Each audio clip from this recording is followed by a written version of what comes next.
अस्सलाम वालेकुम नाज़रीन, मैं हूं दिलशाद अंसारी। आप देख रहे हैं दिलशाद अंसारी वर्ल्ड। मेरे अक़ब में जो आपको ये ऊंची ऊंची इमारतें नज़र आ रही हैं, ये इस बात की दलील है कि मैं पाकिस्तान के दिल कराची में मौजूद हूं।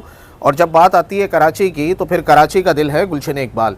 जी हाँ, मैं गुलशन इकबाल की एक इमारत पर मौजूद हूँ और यहाँ से मैं आपको लेकर जाऊँगा रेक्स केबल नेटवर्क और आपको बताऊँगा कि रेक्स केबल नेटवर्क और उनकी इंतज़ामिया किस तरह गुलशन इकबाल के जो सार्फिन हैं, जो यूज़र्स हैं, उनको केबल टीवी और इंटरनेट की सर्विस पहुंचा रहे हैं। तो आइए मेरे साथ और देखते हैं क्या सर्विस पहुंचा रहे हैं।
मैं मौजूद हूँ वकास साहब के साथ, जो कि टेक्निकल मामला देखते हैं रेक्स केबल नेटवर्क के।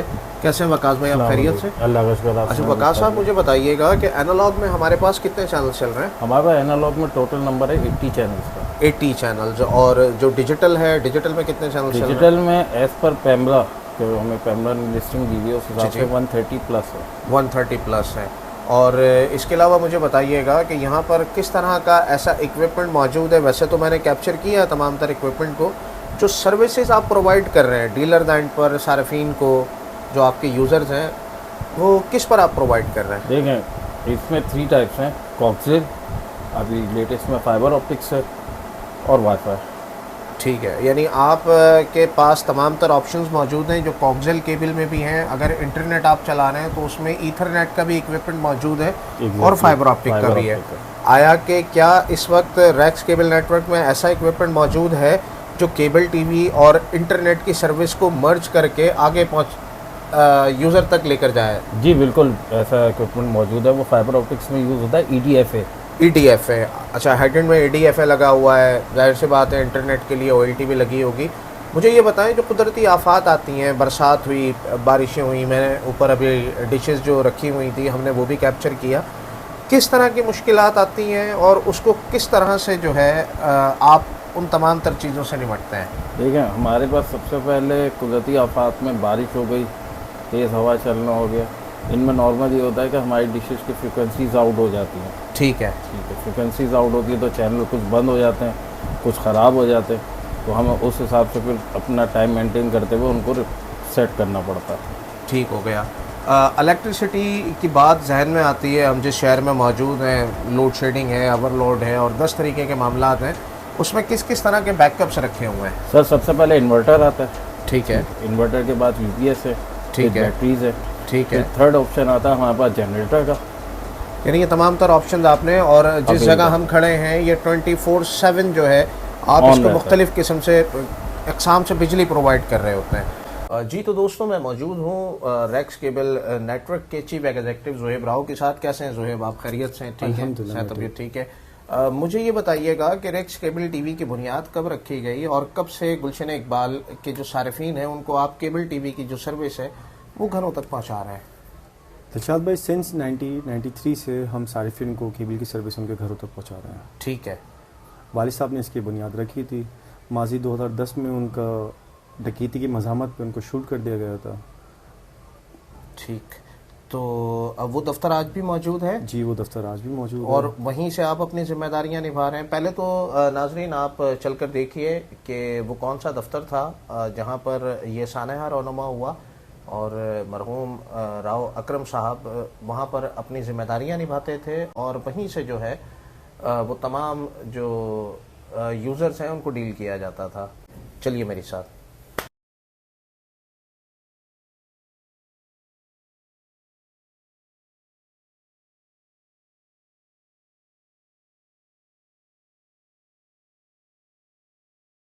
मुल्ज़िमान कैटरिंग की दुकान का सफाया करने के बाद इसके बराबर में कायम रेक्स केबल नेटवर्किंग के दफ्तर में दाखिल हो गए और उन्होंने वहां पर मौजूद अकरम राव को यरगमाल बनाकर इनसे भी लूट मार की कोशिश की और मजामत करने पर एक डाकू ने उन्हें फायरिंग करके जख्मी कर दिया। फायरिंग की आवाज सुनकर दूसरी दुकान में मौजूद उनका भाई और दीगर लोग जमा हो गए और डाकुओं को घेर लिया।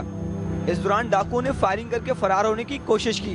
फायरिंग की जद में आकर राव अकरम मौके पर जाम बहक और उनका भाई अशरफ बाजू पर गोली लगने से जख्मी हो गया, जबकि फरार होने की कोशिश करने वाले डाकू भी मकतूल अकरम राव की फायरिंग से शदीद जख्मी हो गए थे, जिन्हें बाद में पुलिस ने जख्मी हालत में हिरासत में लेकर जिन्हें अस्पताल पहुंचाया। भाई ने मेरे अकरम राव ने उसकी पिस्टल छीन के उस पर फायर मारा जो उसके मुंह पे लगा। करीबन 1 बजे का वाक़या है रात को। इनकी शॉप्स खुली हुई थी ये राव अकरम वालों की और ये 2 मुल्ज़िमान आए हैं 2 मोटरसाइकिल्स के ऊपर। उन्होंने उनसे कोई कैश वगैरह छीनने की कोशिश की है। उस पर अकरम ने और उसके भाइयों ने रेजिस्टेंस की है, जिस पर उन्होंने फायर किए हैं, जिससे अकरम को फायर लगे हैं और उसके भाई अशरफ को भी फायर लगे और फिर उन्होंने रेजिस्टेंस के बाद उनको काबू करने की कोशिश की है, जिससे उन दोनों मुल्ज़िमान को भी फायर लगे। अचानक पुलिस को भी जब इतला मिली है तो मौके पर पुलिस भी पहुंच गई है। दोनों मुल्ज़िमान को अरेस्ट किया और जो ज़ख्मी थे और उनको हॉस्पिटल पहुंचाया था। अब पुलिस ये मुल्ज़िमान जो हैं पुलिस की कस्टडी में है और हम उसकी मज़ीद इन्वेस्टिगेशन कर रहे हैं। व्यूअर्स हम वापस आ गए। तो ज़ुहैब साहब ये बताइएगा कि आपने रेक्स केबल टीवी में जो अपनी जिम्मेदारियां निभाना शुरू की उसको कितना अरसा हो गया? मुझे जिम्मेदारियां निभाते हुए 12 साल हो गए। 12 साल हो गए। वालिद साहब की शहादत के बाद जो है आप चूंकि तालीम हासिल कर रहे थे और ये सारी मामलात नहीं, तो आपने आकर टेक ओवर किया और तमाम बिजनेस को संभाला। बिल्कुल, तमाम बिजनेस को संभाला। मैं उस टाइम इंटरमीडिएट में था। अच्छा जी। और कैट कॉलेज मरी से मैं पढ़ रहा था। मैंने स्टडी को भी फॉलो रखा, लेकिन बिजनेस को मैंने टेक ओवर किया 2011 में। 2011 में। तो आपकी बुनियादी तालीम कहाँ तक है और अभी क्या कर रहे हैं आप इस कारोबार में जिम्मेदारियों के अलावा? मेरी बुनियादी तालीम ग्रेजुएट तक है। अच्छा जी। बहनों की जिम्मेदारियाँ थी, ठीक है, और घर को साथ लेके चलना था, तो जहाँ तक मुझसे पढ़ाई हो सकी तो मैंने ग्रेजुएट तो कर लिया।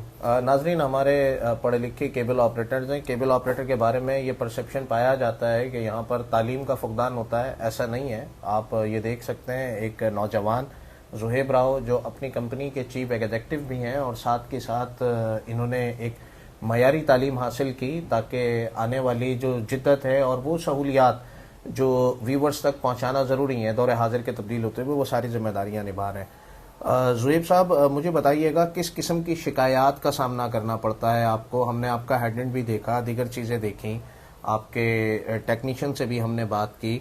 तो ये जो चैनल्स की तरतीब है, इसमें ख्वाहिशात केबल ऑपरेटर्स की शामिल होती हैं या व्यूवर्स की ख्वाहिशात को भी तरजीह दी जाती है?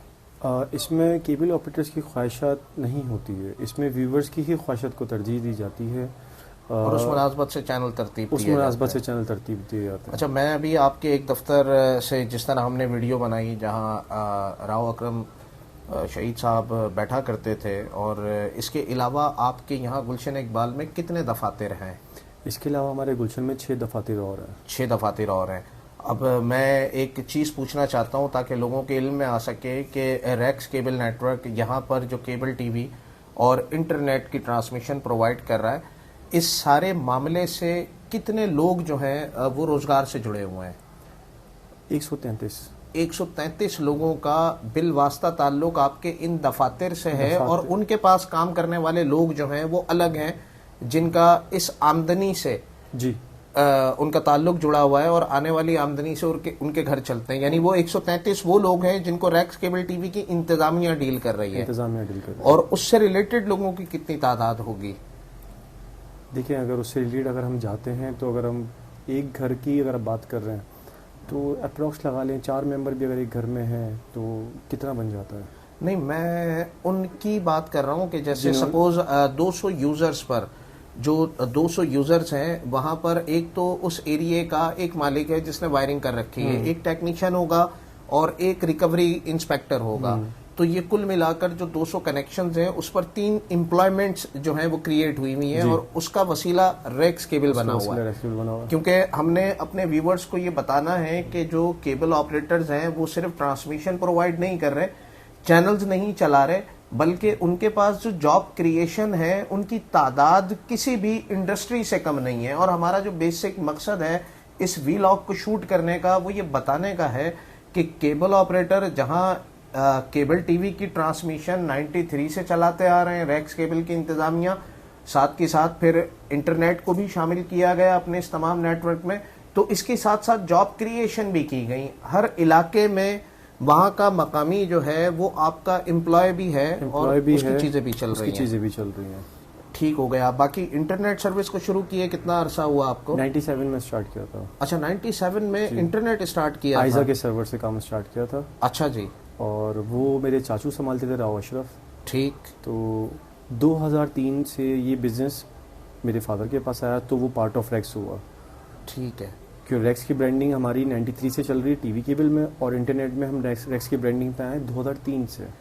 मतलब सारे फिल्म को हम एक पैकेज दे देते हैं, केबल प्लस इंटरनेट का, तो हमें एक डील बन जाती है। तो सिर्फ सा बताइएगा ज़ुहैब साहब के गवर्नमेंट से इस तमाम तर बिजनेस के हवाले से कोई ऐसी चीज़ जिसमें बेहतरी है और क्या आप गवर्नमेंट से वो करना चाहेंगे, बताइएगा प्लीज़। हम और हमारी इंडस्ट्री से जुड़े हुए लोग कोई ख़ास मुतालबा नहीं रखते, लेकिन कराची समेत पाकिस्तान के तमाम दीगर बड़े छोटे शहर जिसमें दही गांव इलाके भी आते हैं, ठीक है, जिनका ताल्लुक इस कारोबार से जुड़े लोगों का है, हम सिर्फ गवर्नमेंट से ये मुतालबा करते हैं कि हमें टैक्स फ्री जोन दिया जाए, यानी इक्विपमेंट की सूरत में। अच्छा, ये बड़ी एक तुमने अच्छी बात की ज़ुहैब कि अमूमन लोग सब्सिडी का मुतालबा करते हैं, चूंकि हमारे मुल्क के हालात ऐसे नहीं है कि गवर्नमेंट से सब्सिडी मांगी जाए। हाँ, गवर्नमेंट को कम से कम ये बताया जा सकता है कि इस इंडस्ट्री में लाखों लोगों का घर चल रहा है इस इंडस्ट्री से, यानी वो इस रोजगार से जुड़े हुए हैं। बिल्कुल। तो हमारा जो इसमें इक्विपमेंट इस्तेमाल होता है वो बाहर से आता है, वो बाहर से अगर उसमें टैक्स की रियायत दी जाए तो हम इन लाखों अफराद की जो जिम्मेदारी है वो खुश असलूबी से निभा सकते हैं। आप ये कहना चाह रहे हैं? मैं यही बहुत बहुत शुक्रिया ज़ुहैब साहब, आपसे मिलकर यकीन जानिए बड़ा मजा आया। और फिर हम एक नए व्लॉग के साथ आपसे मुलाकात करते हैं। मेरे चैनल को सब्सक्राइब कीजिएगा, बेल आइकन का बटन भी दबा दीजिएगा। बहुत शुक्रिया आप सबका।